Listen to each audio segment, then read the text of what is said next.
Are you going to Oh, go? I thought you were going to go first. Oh. You, me, back to Ensemble Offspring. Oh, okay.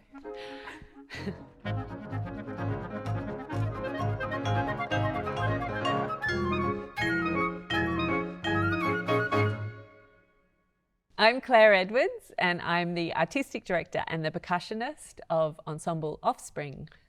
And I'm Lamorna Nightingale, and I'm the flute player with Ensemble Offspring.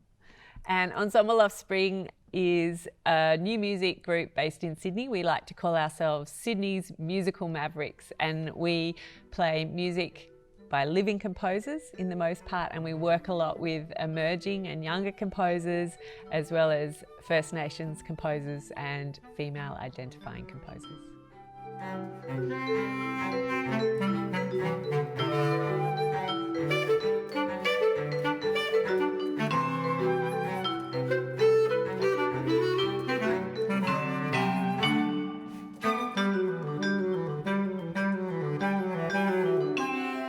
Lamorna and I have known each other for over 15 years, but how did we meet?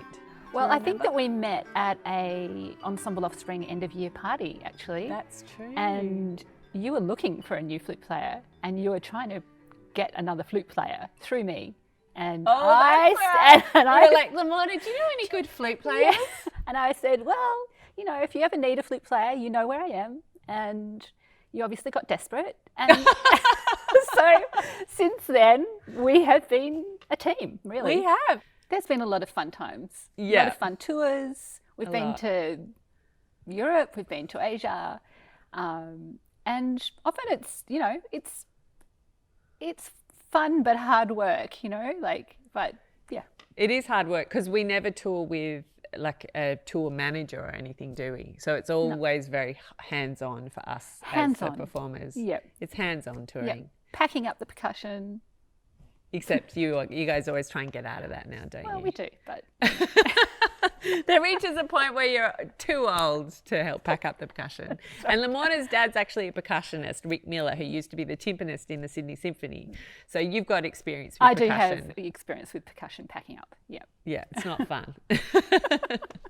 So I grew up in a very, very musical family. I have siblings that are musicians, and my parents are both musicians, and I suppose that's really what got me into music in the first place. What got you into music, Claire? Well, I lived in Victoria, actually, in the country, for a couple of years when my dad was working in Sale, and I happened to meet a girl who was at my school, which was a tiny, tiny country school, and she played piano, and I just wanted to be like her.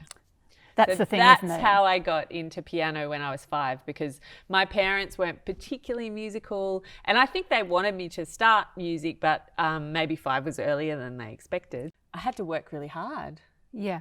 But I guess for you, you'd already been playing flute already for years throughout high I've been school. playing for a long time, and I always just really loved making music with other people, and it wasn't so much about me being, you know, the best at what I could do. It was more like being able to do the things that I needed to do so I could keep making music with people. And I think... Did you ever want to do anything else other than be a musician or a flute player? Not really, but I think there are a lot of things that I enjoy doing alongside being a musician. Yeah. And I think you're probably a bit the same. Like, you actually really love doing the admin. And I think actually we both enjoy a bit doing the admin. No, you're good at it too. I love it. I tell you what I love. I love having control of my own schedule. So that idea of like, if I was in an orchestra or if I was managed by another organisation, I wouldn't have that flexibility that I have because I do the admin. Yeah. So I think early on I realised that it was worth the sacrifice of time, because it's a big undertaking to do the admin. Yeah. It's worth it because you can control all the pieces, especially when you have kids. It's extra good. Yeah. And it's nice not being told what to do all the time. Yeah. Except you have me telling you what to do all the time. That's true, but I can tell you what to do. I think we give it back pretty well. No, you do. It's an amazing balance that we have. Claire, what's your favourite percussion instrument?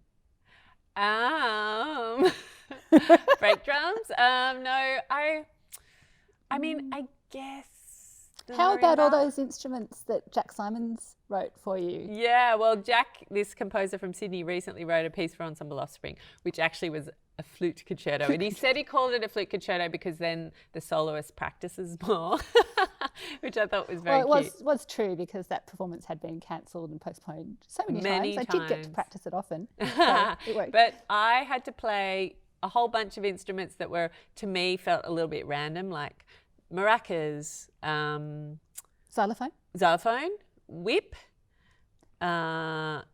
castanets. Castanets. Oh, They hate were the best bit. castanet.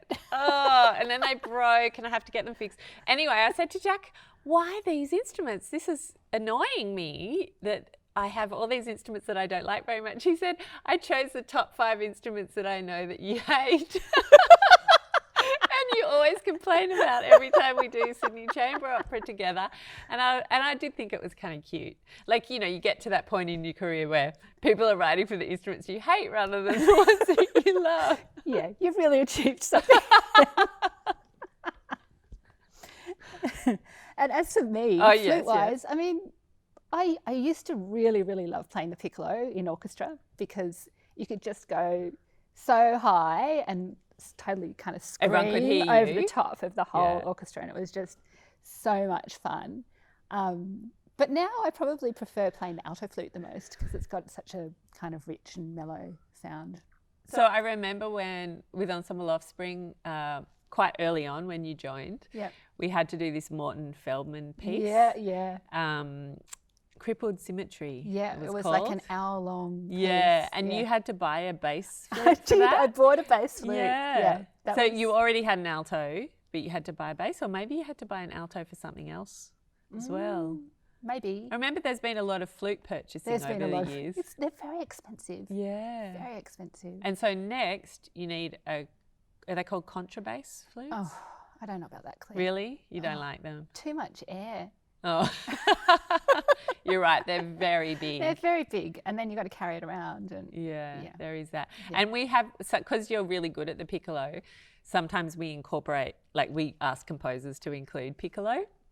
I always think it's hilarious what they write because it's always just screaming over the top of it. Like, Yeah. it's just, you can obliterate even percussion. yeah, it's pretty hard amazing. to write piccolo in a kind of homogenous hiding sort of way, isn't it? It is possible, but Yeah. yeah. Thinking about some of our favourite gigs, the things that have been highlights. I was just thinking about the gig that we did here. Or actually, it wasn't in here. It was in the Opera Theatre, wasn't Yeah. it? Mesmerism. That was so much fun. It was, Yeah. you know, it just felt so special to be invited back to this space after the first big lockdown Yeah. and to be able to make music together. And we had actually had an audience, yeah, I and- remember actually even crying a little bit when I was I talking. know, I know. Like I just felt so, it's hard to explain that feeling after you haven't been able to perform, Yeah. especially to a live audience for so long, and then to do it again. And the music we were playing was really quite upbeat and yeah. energetic, and it felt life-giving, and it was so and it was, lovely. you know, lots of pieces that we, you know, of composers that we loved, and just sharing that felt like it was really. And really we'd also important. never played in that venue before as an ensemble. No. So that felt really special. I'd seen the Next play there, of course, and lots of opera, but it was a Indeed. beautiful space to be playing in.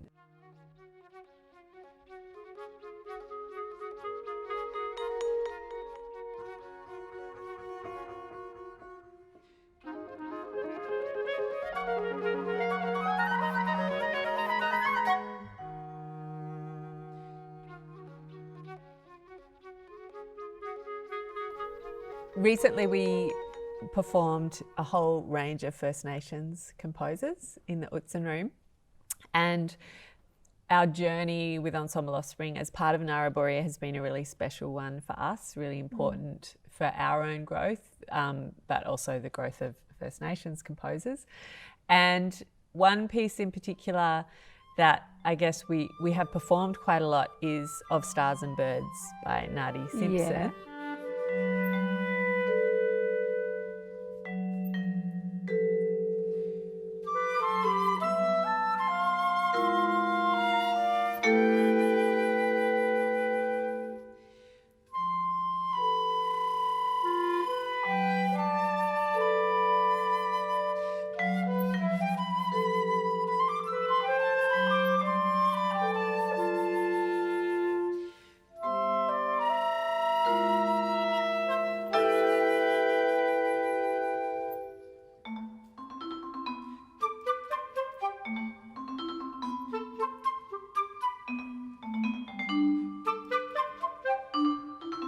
we were approached, Ensemble Offspring was approached about 5 or 6 years ago by Chris Sainsbury and John Davis, who was then the CEO of the Australian Music Centre. At the time, I was a little bit wary. I sort of thought, who are we as Western instrumentalists to collaborate, I guess, with First Nations musicians and get them to put stuff on paper? Why would we do that? That seems a little bit forced to me.